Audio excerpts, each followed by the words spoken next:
Okay, today we'll be looking at grade 12 um, trigonometry. So what is going to happen is we'll be browsing through all possible theories of trigonometry for grade 12. Everything. No calculations will be done today. Let me just not say so. Calculations will be done. Let me just say so. But we'll be browsing through. We'll be doing everything. So here we'll be doing trigonometry. Let me just write here that we'll be dealing with trigonometry. You know, metry. Okay. Trigonometry is one of the easiest topics that we find in mathematics, right?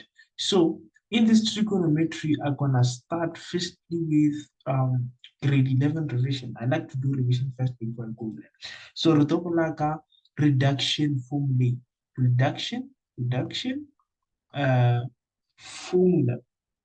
Okay, we'll be looking at the purpose of reduction formulas. Why do we use reduction formula? This is reduction formulas are used to simplify trigonometric ratios. So basically, when immediately we talk about reduction formulas, we want to simplify uh, trigonometric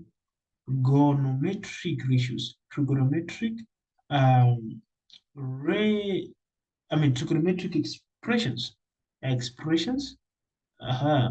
So basically, when we're dealing with reduction formula, we want to simplify trigonometric expressions. Like we can have a lot of complicated trigonometric equations, but we need to know how to simplify them.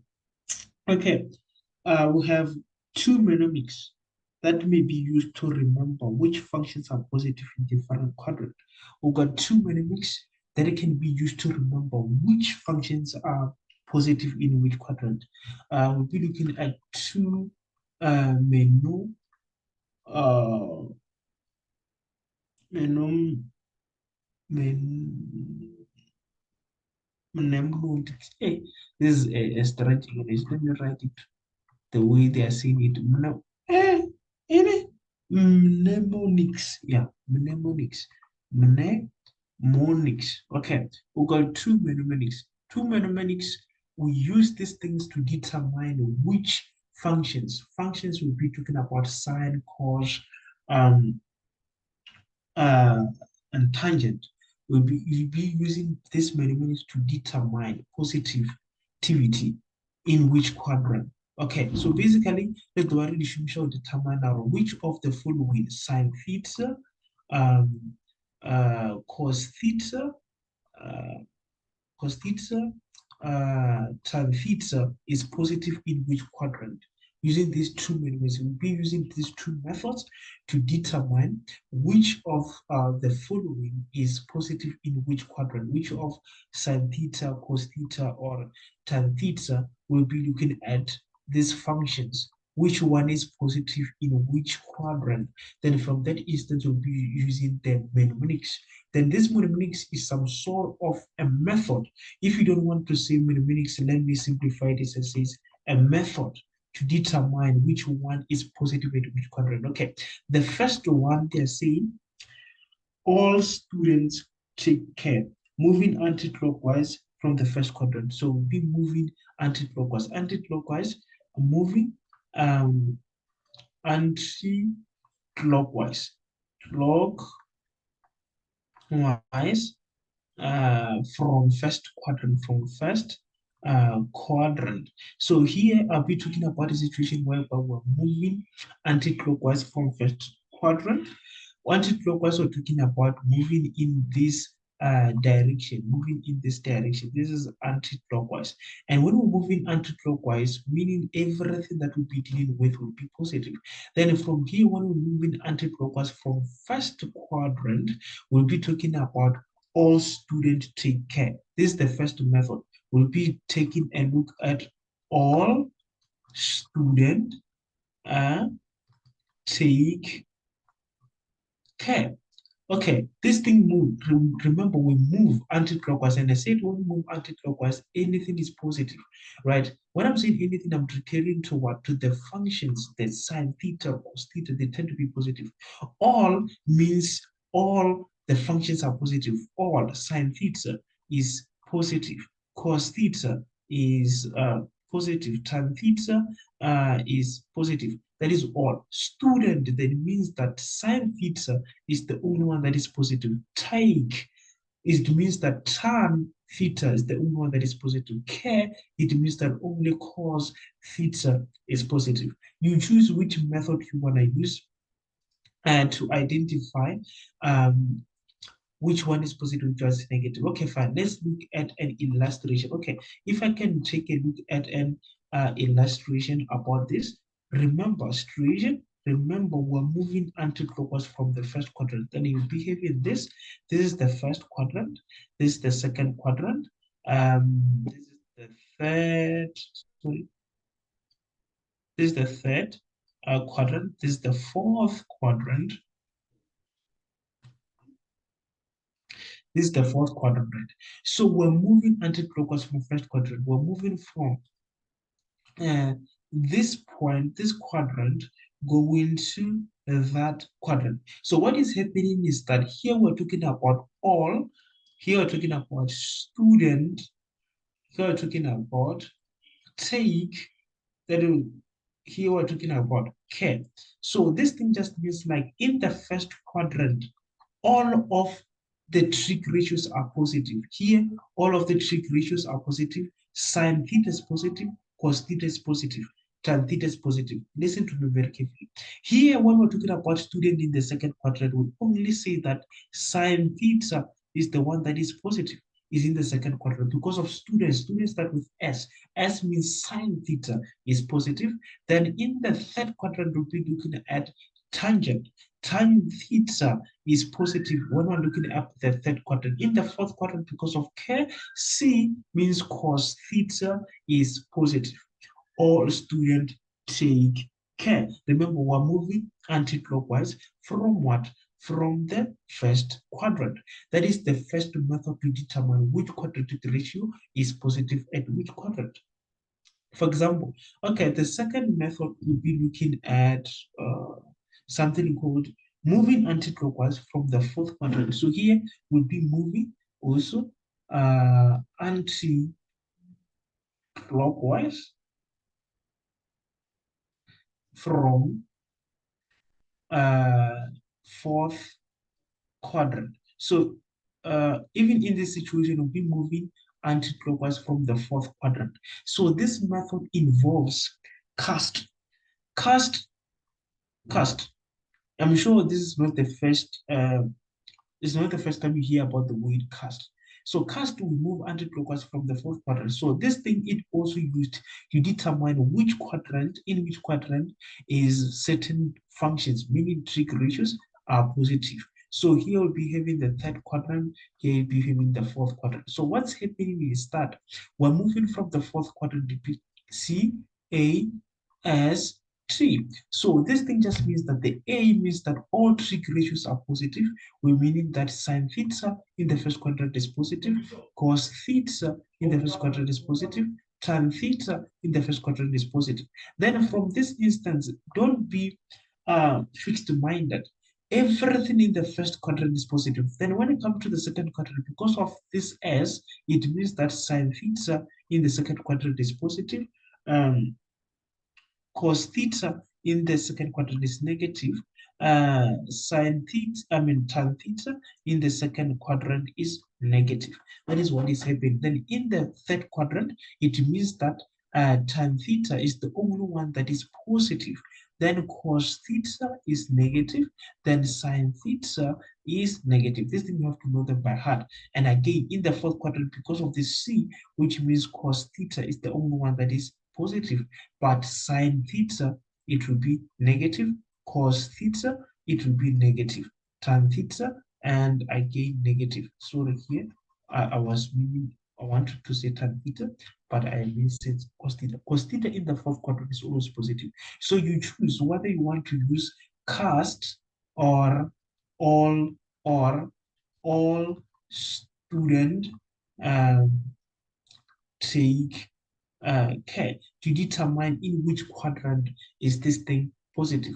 Now, I highly recommend that in this situation, Madonna, use cast is moving anti-clockwise from the fourth quadrant. Anti-clockwise is like this from the fourth quadrant. So everywhere where you see a letter A, all of them are positive. Everywhere where you read there's a letter S, only sign is positive.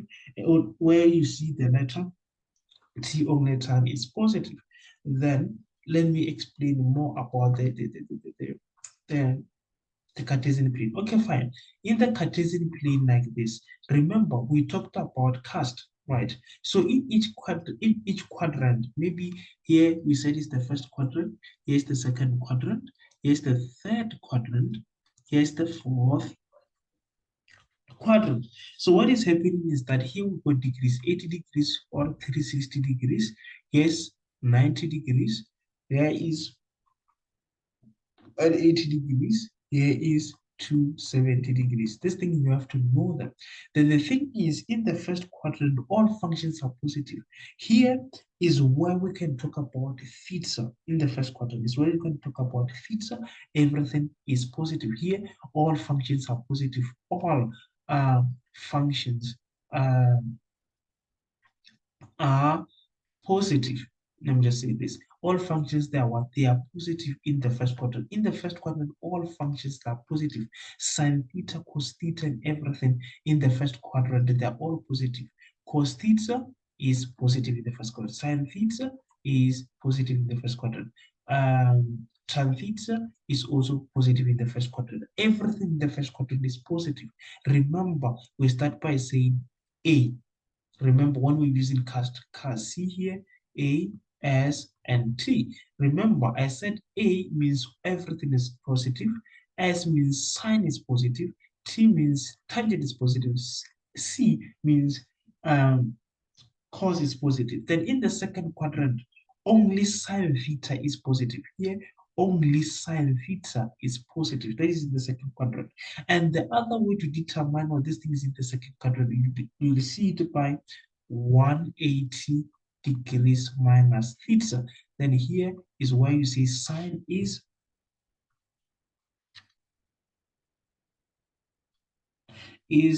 positive, right? Then the other way to indicate second quadrant, we use 180 degrees minus theta. Because if you have an angle this side, maybe an angle here, this angle, it would be 180, which is the angle in a straight line, minus theta, and minus the theta, which can be an angle with respect to this, that we can give you an angle from this part with respect to uh, the x-axis there. So what is happening is this: 180 degrees minus theta represent the second quadrant, and 180 degrees plus theta represent what? The third quadrant. And in the third quadrant, only tan is positive. Then 360 degrees minus theta represent the fourth quadrant, and only cos in the fourth quadrant is what? Is positive. This is grade 11 stuff. Though, if we can try to look at the quadrant, we'll say in the first quadrant, everything is positive. Let's look at the second quadrant. In the second quadrant, if you can say sine 180 degrees minus theta. Remember, I said 180 degrees minus theta. It represents that this thing is in the second quadrant. And this thing, we know that in the second quadrant, only sign is positive. Then we have positive sign theta. Then again, cos 180 degrees minus theta. Remember, in the second quadrant, only sign is positive. Then we say what? Negative cos theta. This is how we make trig ratios simple. Then from here, tan 180 degrees minus theta, it will be equals to negative tan theta, as simple as that. Then remember, I said 180 degrees minus theta represent the second quadrant. So is another notation of representing the second quadrant. Then when we're looking about the third quadrant is 180 degrees plus theta. So when we're looking at tan 180 degrees plus theta, it will be a positive tan theta. Why? Because only tan in the fourth quadrant, in the third quadrant is positive. How do I know this? Okay, fine. How do we know? If you draw a Cartesian plane, you can use cast. So remember, this is the third quadrant. This is the third quadrant. So tan is only one which is positive. That's why we say it's positive there. Then we'll be having cos 180 degrees plus theta. This will give rise to negative cos theta. Then sine 180 degrees plus theta. It will give rise to negative sine theta. Why? Only cos in the third, only tan in the third quadrant is positive because of this. It's either you use that method of cast, this is the cast method, okay, or you use all student take care. Moving from the first quadrant to be all student take care. Then you can see that this and that is the same. That's why I advise the use of cast, because cast is the easiest one. Then in the fourth quadrant, remember a fourth quadrant is represented by 360 degrees minus theta, meaning we know that in the fourth quadrant only cos is positive. Then in the fourth quadrant, we say cos 360 degrees minus theta, that is represented by negative by positive cos theta, but sine 360 degrees minus theta, it will be to a negative sine theta. And again, tan 360 degrees minus theta, it will be represented by negative tan theta, because 360 degrees represent the fourth quadrant. I can say that. So what is happening is greater details based on this will be explained as we're going to be practicing more questions. So what's happening is you can just see second quadrant, we can represent it symbolically by 180 degrees minus theta. Then third quadrant can be represented symbolically by 180 degrees plus theta, and fourth quadrant can be represented symbolically by 360 degrees minus theta. Okay, so I'll be explaining further in terms of how did we get to say 180 degrees minus theta and whatever. So what's happening is in a Cartesian plane, take in consideration, listen very carefully. In a Cartesian plane, we have this. Any angle in the first quadrant can be theta, right? That is any angle. Then when we move this side, right? Remember, when we move this side, if you can have a point there, here's angle theta. Remember, angles in the straight line, they sum up to 180 degrees.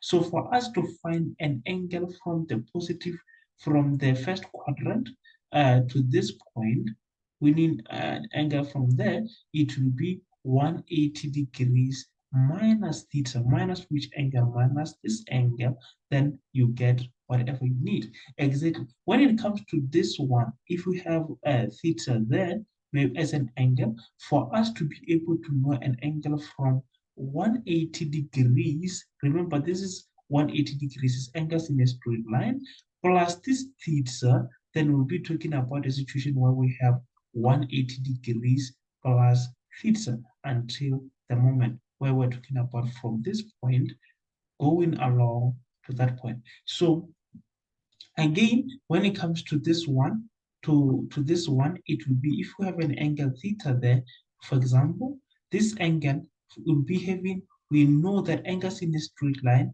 I mean, in a revolution is 360 degrees. There should be 360 degrees minus this theta, that will have 360 degrees minus theta, which represent the angle from this point to that point in the first quadrant. That's the best explanation that I can make. So, sorry. uh, let's look at negative angles. Negative angles, they occur in the same way, but the thing is they are moving clockwise now. Instead of moving anti-clockwise, we move clockwise. Let's look at negative angles. Okay. So this. Okay. Negative angles. Negative angles. Negative angles. And negative angles, they are now moving in a clockwise direction. We are now moving in a clockwise direction, right? remember, we were moving in an anti-clockwise direction and we're talking about um, positive angles. Right now, we're moving in a clockwise in the direction of a clock. Then now we're talking about negative angles. So how do we identify these negative angles? Okay, the negative angles, I'm going to explain them according to my perception. In negative angle, you have to know that in the second quadrant is represented by negative 180 degrees minus theta. Then, okay, why is it negative 180 degrees minus theta? If we can go back, we know that in the second quadrant is 180 degrees minus theta. Then we just put negative there. Then it becomes a negative angle like that. So basically in a Cartesian plane, it will be like this, whereby we might have a line like that. Then this, it will be negative 180 degrees minus theta. What I advise usually when we're talking about negative angle is just that every time put negative in front of everything that is inside the real quadratic equations. Okay, fine. What do I mean? In each quadrant. What do I mean? Okay, fine. Let's talk about situation where we have that, right? This is what we have. We know that the second quadrant is 180 degrees minus theta, third quadrant is 180 degrees plus theta, fourth quadrant 360 degrees minus theta, right? Like that. Now, so what is going to happen is that in negative angle, just put negative there. There's a negative angle. There's put negative there. There's a negative angle. Right. Always like that. Then, but when it comes to the fourth quadrant, it's no longer 360 degrees minus theta. It is now negative theta because we're moving into this direction. Right. Then it's just negative theta. Then from that instance, those things are negative angles. So what is going to happen? We can uh, conclude that when we're dealing with negative angles in the third quadrant, we'll be talking about negative 180 degrees plus theta. That is a negative angle. In the fourth quadrant, we'll be talking about negative theta. That is a negative angle. So you just have to know them like this. But this, what is important is that, remember, I said in each quadrant, you just put negative, but in the fourth, just put negative theta, meaning you already know everything related to negative angles. What do I mean? Because you already know everything. So what's happening is that I just gonna explain this thing in more details that you can be able to understand. Okay, what is happening is that if we say sine, okay, negative 180 degrees minus theta, this is positive sine theta. Why? Because this angle is in which quadrant? Is in the second quadrant. And in the second quadrant only, sine is positive, then which means when we say cos negative 180 degrees minus theta, it will give you negative cos theta. Why? Because only sine in the second quadrant is positive. Why? Because of cast, or all students take care. Okay. And then again, tan negative 180 degrees minus theta, it will be equals to negative tan theta. Remember, we're talking about second quadrant. What about if we move to the 180 degrees plus theta, which is the third quadrant? So what's happening is that in the third quadrant, only tan is positive, which means tan negative 180 degrees plus theta is always positive tan theta, but everything related to sine negative 180 degrees plus theta, it becomes negative sine theta. Then cos negative 180 degrees plus theta, it becomes negative cos theta because we're in the third quadrant. And remember, in the third quadrant, only tan is positive. Then what is happening again? We're going to look at negative theta. So when we're talking about negative theta, it is in the fourth quadrant. In the fourth quadrant, we're looking at what? Negative theta. Negative theta. What's happening is that cos negative theta is the only one which gives you a positive cos theta. But if you can say sine negative theta, you'll get a negative sine theta because in the fourth quadrant, only cos is positive. Then when we're talking about tan negative theta, it will give you negative tan theta. These things you just have to know them by heart.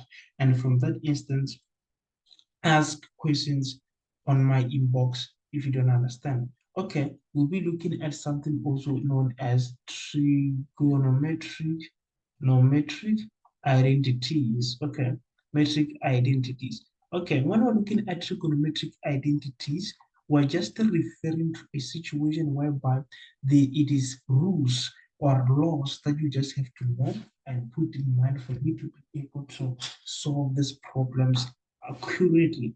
Okay, what's happening here is you'll find a situation whereby every time if there is sine squared theta plus cos squared theta, this thing is always equal to 1. This is an identity. It is always like that. It doesn't change. And every time when you find a situation like sine squared theta, this thing can be equal to 1 minus cos squared theta. This thing comes from here, right? It's some situation whereby we need to solve uh, for sine squared theta. You see, then you can be able to have this identity. Let me just say, what if you want to solve again, solve for cos squared theta? Then you'll be having cos squared theta, which is equal to 1 minus sine squared theta. So basically, you can be able to shift between this one and to this one and that one. Basically, just solve for this. If you see this, this is equivalent to that. If you see that, that is equivalent to that. That is what it is happening. Then again, thirdly, identity is that every time tan theta is equal to sine theta divided by cos theta, right? Always. And from that instance, if you find cos theta over sine theta, that is a reciprocal of tan theta. Always know these identities by heart. Then if you know this, you can be able to solve problems. Okay, let's look at um, a few identities. Before that, let me look at something. There is something called a right angled triangle. Okay, a right angled triangle. Okay, in a situation where we're looking at a right angled triangle, we can draw it in a Cartesian plane, right? Cartesian plane. If you have a right angled triangle like this, you got the opposite, you got the hypotenuse, you got the adjacent, right? So this thing you have to know it. There is a principle that you have to know. This principle is something called SOCA 2. It enables you to be able to identify uh, trig ratios. So as you can see, we have this right angle triangle in a Cartesian plane can be translated into something like that. But now your hypotenuse is represented by R, your opposite is Y, represented by Y-axis, X-axis here, your your adjacent is represented by X. That means sine theta coming from this because it starts with S sine. O means opposite, it will be opposite over hypotenuse. So now it is when it is reflected in terms of this. Right now, because of this, we'll conclude that it is opposite, which is y, over hypotenuse, which is r. Then again, when we're looking at the second problem, which is this one, C, which is C means cos theta, which is equals to adjacent, which is A. H means hypotenuse, right? This is equivalent to adjacent is X, hypotenuse is R. This things, variables, is with respect to this one, right? They mean the same thing as this original one that you know from 310 or 311. but it's degree 10 principles. Then here we'll be talking about 2. 2 means tan theta, that is the first thing. O means opposite. A means divided by adjacent. Then this is equivalent to opposite, which is y, adjacent, which is x. This is the corresponding to that. And usually we'll be looking at this in greater details for you to be able to solve certain problems, right? So I'm gonna look at the problems where you need to know trigonometric ratios and stuff. Few problems, few of them. So let's look at an example. Maybe we have an example here. Example, this one, they're saying you're given cos 3. Oh, wait. Before we can start with this, there's something that I just jumped. Okay. The other thing is just that everything is positive in the following situation. If you can find sign where theta is plus or minus 360 degrees like this, is negative angle and positive angle, right? In the same situation, because this can be translated to also sine theta plus 360 degrees, positive angle, and also sine negative 360 degrees minus theta, which is a negative angle, right? It's the same thing. You just have to be able to move them around and to understand the principle, right?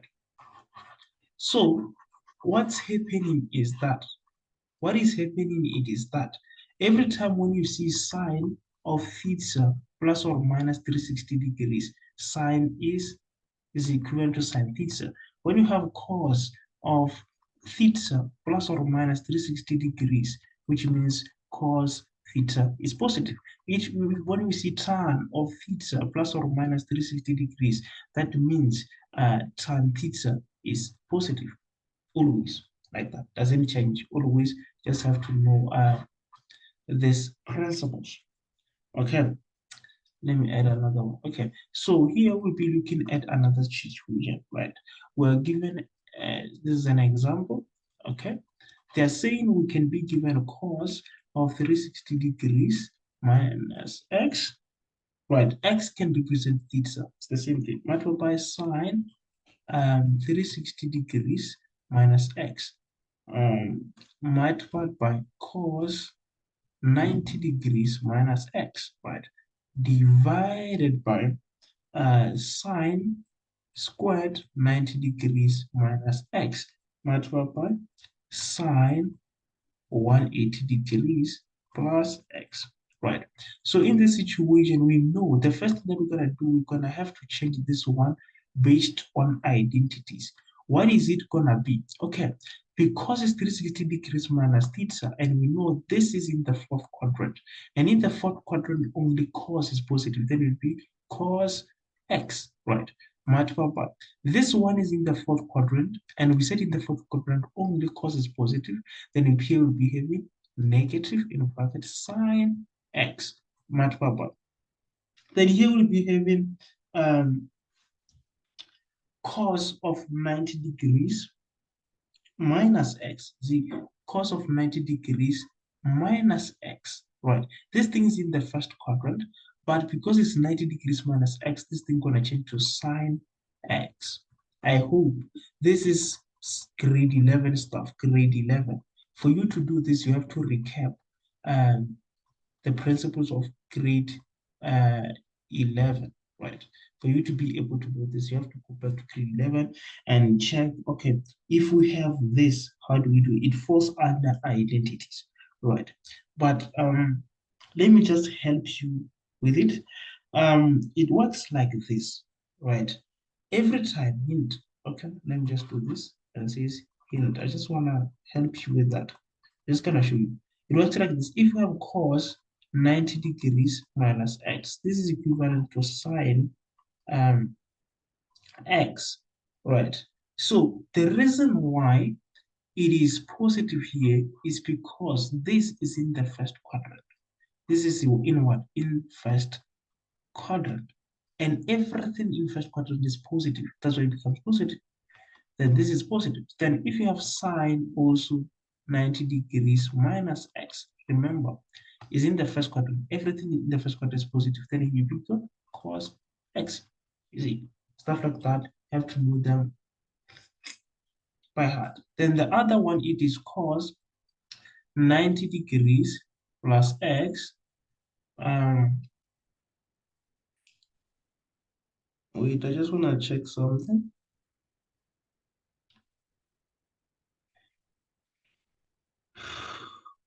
I just want to fix something this side.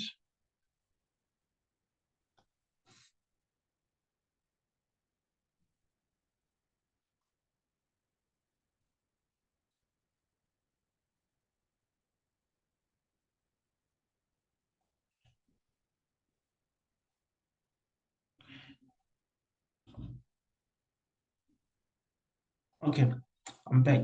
So what's happening is this, it will be, remember, this is in the second quadrant. Remember, uh, we have 90 degrees. That means this is the angle, x there. So we're in the second quadrant. And we know that in the second quadrant, only sign is positive. Because here's cos, it will, sign will take a negative sign.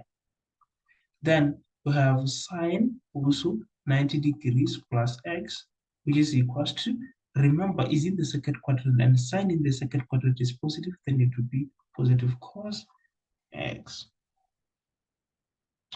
right?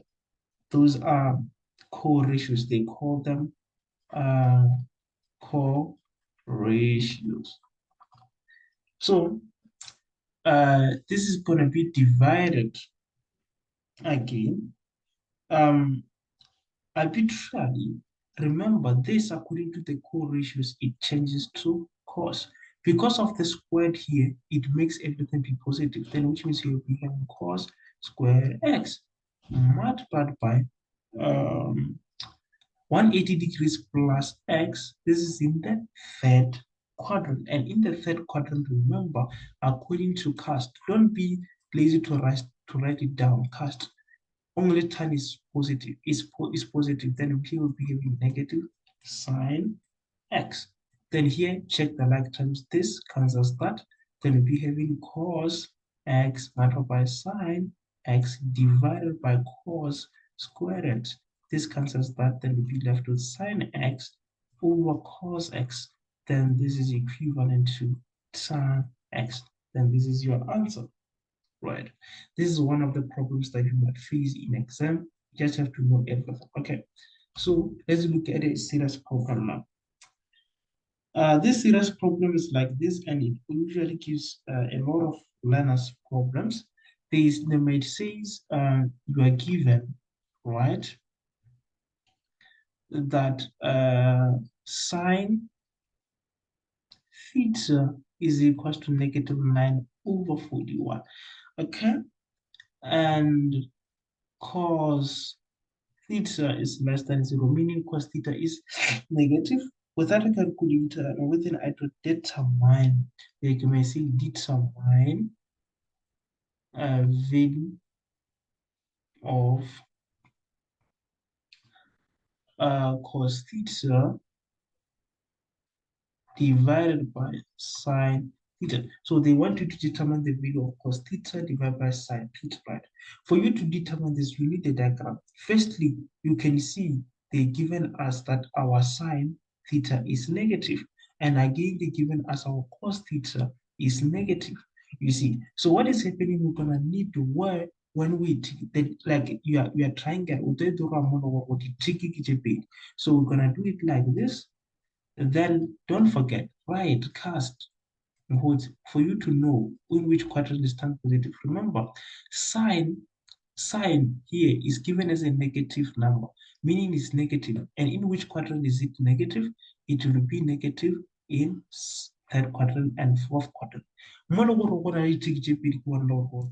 diagram. Then the also says cos is negative, and cos is negative where?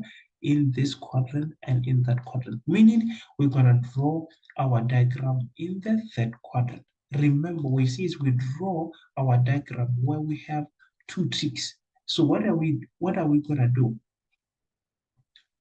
We're gonna say in which quadrant is sine negative? Is negative this and that. In which quadrant is cos theta negative? Is negative in that and that. Why do we have two ticks? In the third quadrant, which is this side. That is where we're going to draw our rectangle. Our triangle. So it's like that. Then here, remember, sine theta, we know is opposite. Opposite is y, adjacent over hypotenuse, hypotenuse r, meaning we have a negative number. Remember, hypotenuse is always positive. Here we have positive one, and adjacent is the one that can change. Is the one that can be negative. And in this part of axis, we got negative values. That is negative 7. Then we need our opposite. We have also the opposite, and this it would be negative 7 because of what? Because this part of axis, x values, we've got negative values. What are we gonna do? We're gonna need to determine. So we're gonna apply theorem Pythagoras, which is x squared, which is y squared, x squared plus y squared. Then remember we have this. This is 41 squared x squared plus your y is be negative 7 squared. So we're gonna try to solve for x. We're gonna be having 41 squared minus negative 7 squared. Then x it will be given by 40. Remember, it's positive number, but remember we're in this part of quadrant where our x values are negative. Then we're going to conclude that our x is equal to negative 40. Then we substitute as a negative 40 there. Because at this part, x values are negative and whatever. So we need to determine cos theta divided by sine theta. This is simple. We're going to just is equal to cos theta. Remember, so car 2, and we know car is adjacent over hypotenuse. Adjacent it will be x, hypotenuse is r.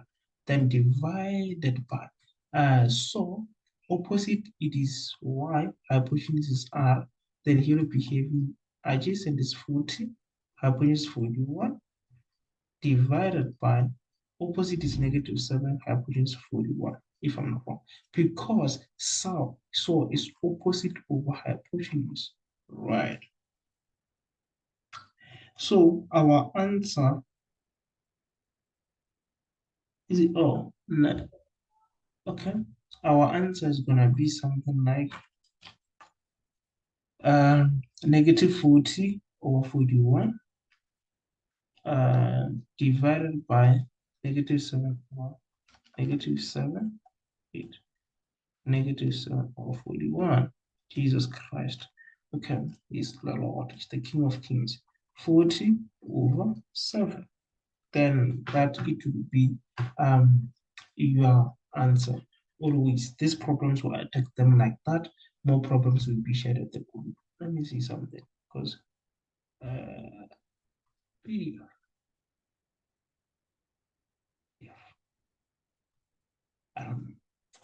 so here we'll be looking at something called compound angles. Compound angles is a situation whereby angles can be added together. Then from there we conclude that we have things like compound angles. So basically compound angles, we're talking about angles that are added or subtracted together. Let me use the rate. No, the reason why I'm using the rate doesn't mean all is hard. So we have compound, okay, angles, right?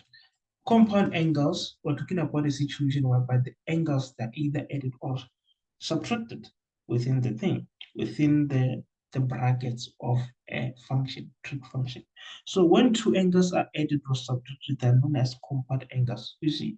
So here will be when angles are added or subtracted, are added or subtracted. Subtracted. So when angles are added or subtracted, that is when we conclude that this is a compound angles. We're dealing with trigonometric ratios, and it's important to note that we're dealing with trigonometric ratios. It's important that take note that every time when you see cos A plus or minus B, this thing is not equal to cos A plus or minus cos B. They're not equivalent to that. Okay. And again, sine A plus or minus B is not equivalent to sine A plus or minus sine B. These things, they are not the same, right? It's not equal to, it's not the same, right? You can see them, but they're not the same, right? So we have to take a note of that. So what's happening is that here we could be looking at compound angles formulas, which is very, very much important. Compound angle uh, formulas. Okay, when we're looking at compound angle formulas, they're gonna help you that you can be able to identify or in which sense is this compound angles. Remember, compound angles are angles that can be added or subtracted. So compound angles formulas, the first one we have cos of A minus B. You have to take in consideration of how this thing is being done. This thing is always equal to cos of A multiplied by cos of B minus sine of A multiplied by sine of B. There is a proof for this. Then we're going to take a look at that, but in a separate video. So here we can see that, so here is plus. So here you can see that here if it is negative, we got plus there. Then what is happening is sine of A, sine of B. Right. So what about when we have a situation like cos of A plus B? What is happening? Here we'll be having cos of A multiplied by cos of B minus, if here is plus, it becomes minus sine of A multiplied by sine of B, right? It becomes minus, then you do it like this. So you have to know what, if it is negative, it becomes plus. If it is positive, it becomes negative, right? This is when we're looking at cos A plus or minus B. So when we're looking at this, you just have to know this by lesson C hard. So let's look at the third situation. Okay, the third situation we're talking about sine. Sine, the sign does not change. This sign does not change when we're dealing with uh, sine. The sign does not change. The sign just remain the same. So we're gonna do what? We're gonna say, okay, we have sine of A plus B. This is another thing. Take in consideration. It will be sine of A, right? Multiplied by cos of B plus again. But it's no longer sine of A, it's sine of B multiplied by cos of A, right? They just change the angles. All right, but it's the same. Then here we'll be having number 4. Let me change the color. I just want to be realistic sometimes. So number 4, if we have sine of A minus B, this is equivalent to sine of A, right? Multiplied by cos of B minus cos of A multiplied by sine of B. You can just switch them around. Doesn't matter. As long as you know the order and the way in which they are is exactly the way in which I wrote them here. It's very, very much simple. Compound angles, just have to know this. Okay, let's solve one of the problems and I'll take you in reference of the following. So here we'll be looking at some sort of an example. Okay, let me get an example. Let's look at an example. Right. So in this example, you can see that we have cos of what? A plus 60 degrees, right? Plus cos of A minus 60 degrees. What's happening here is, remember, this is a compound angle, and this is also a compound angle. Then what we need to solve this is to apply what we learned here. We need to apply the following. right? Remember, the other one is positive, the other one is negative, which means I have to come and apply this and then apply that. So what's going to happen here is we already know that we're going to have cos of A multiplied by cos of 60 degrees, right? Because here is plus, it will be negative, right? Negative sine of A multiplied by sine of 60 degrees. And this is exactly what we learned here. You see, then again, it will be plus. Let me just do this. Plus, here it will be cos of A multiplied by cos of 60 degrees. Because here's minus, it becomes plus sine of A multiplied by sine of 60 degrees. Then from here, cos of 60 can be calculated and stuff. So let's look at like terms. If you can check here, we've got some sort of like terms. This is the same as that. So from that instance, just cancels that. This is the same as that. This will be 2 cos of A multiplied by cos 60 degrees, right? Cos 60 degrees is 1 over 2, then 2 cos of A multiplied by 1 over 2. Then this is cos A. That is how you apply the compound angle formulas, as simple as that. As simple as that. So, as I said, there is things that they call compound angle formula proofs. We're gonna take a look at that at some other times, right? In the next video. Right now, I just want to go through the compound angles. That these things are simple. You just have to apply them. If you have this, you have to know, okay, I have to apply that. You see, if I have this, okay, I have to apply that. Always like that. Doesn't change. It's the principle the way it is. Okay, let's take a look at double angles. Double angles. Double angles. Okay. Uh, we've got something called the best color is this one. Got something called double, right? Angles, right? Let me do this first. Double angles are angles that are double its original, right? Its original angle. Like if you are the double of who you are, double angles.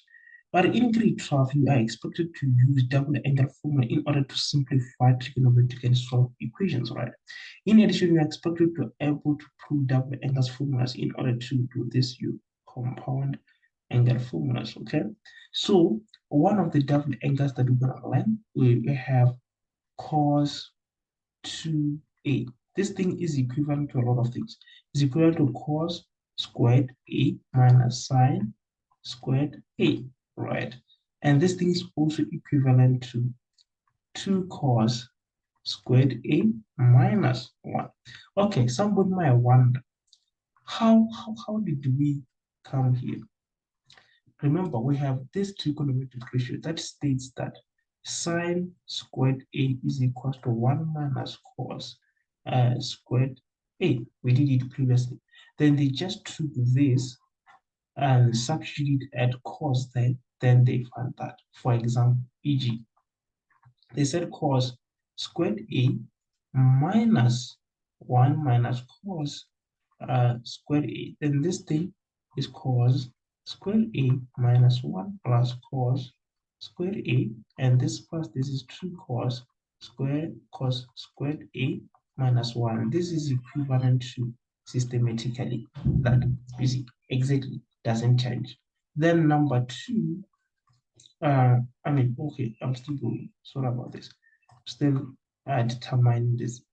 The other one is 1 minus 2 sine squared A.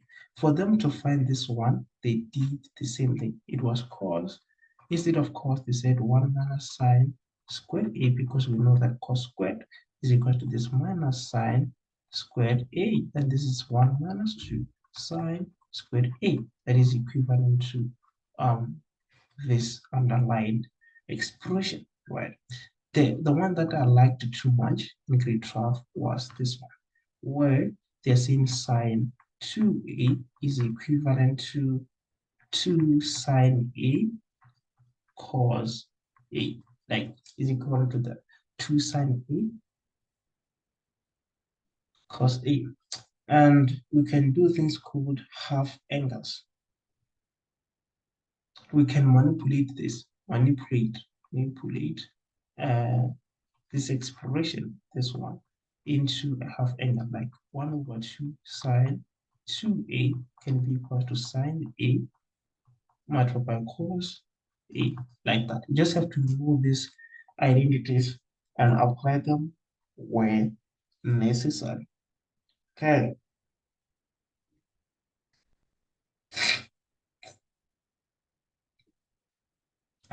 Okay. Yeah. So we'll be looking at um certain things again, talking about trigonometric identities using um, double angles. We're looking at trigonometric identities using double angle. Okay, trigonometric identities using double angles. So here, if the identity that you attempted to simplify contains cos 2a, it is often useful to choose the option that eliminates the constant, for example. Right. So I will be proving, right? I'm just gonna do example, right? These identities, they're very, very much important. These ones are very much important. All of them in terms of solving trigonometry, all of them, they are very, very much important. So we just have to know all of these things, right? All of these things, all of them. So example here we have, they says we have to prove.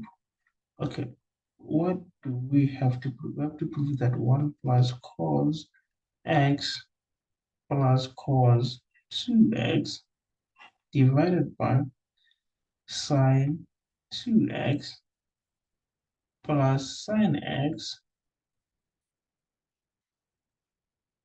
is equals to cos of x over sine x. So we're gonna say left hand side. So it will be 1 plus cos x plus cos 2x divided by sine 2x plus sine x. Right. Remember, the first thing that I'm going to do is identify what identities you have. Remember, here we've got a double angle. Let me use another color. For instance, we have, remember, the reason why I choose left-hand side is because we choose the complicated side, always the complicated side. If you can check here, we've got a double angle, right?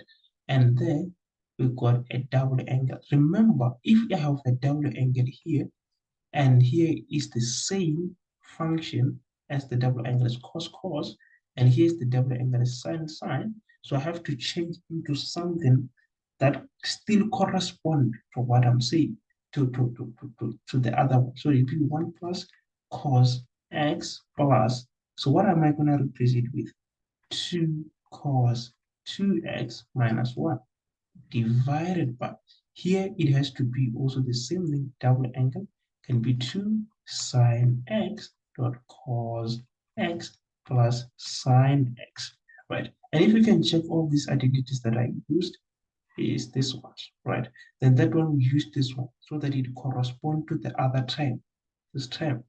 So what is keeping here is this cancels that. We're left with cos x plus 2 cos square x divided by 2 sine x multiplied by cos x sine x, right?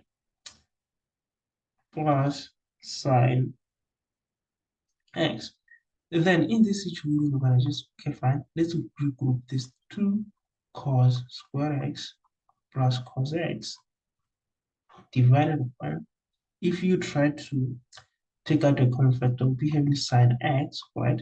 2 cos x plus 1.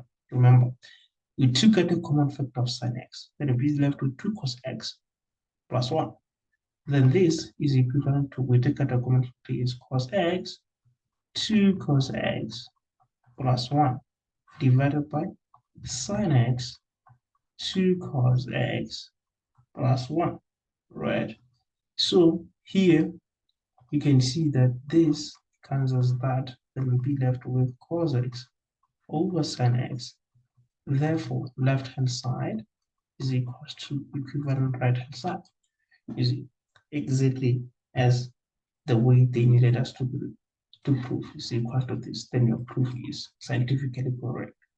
So, okay, double like our trigonometric equations. Okay.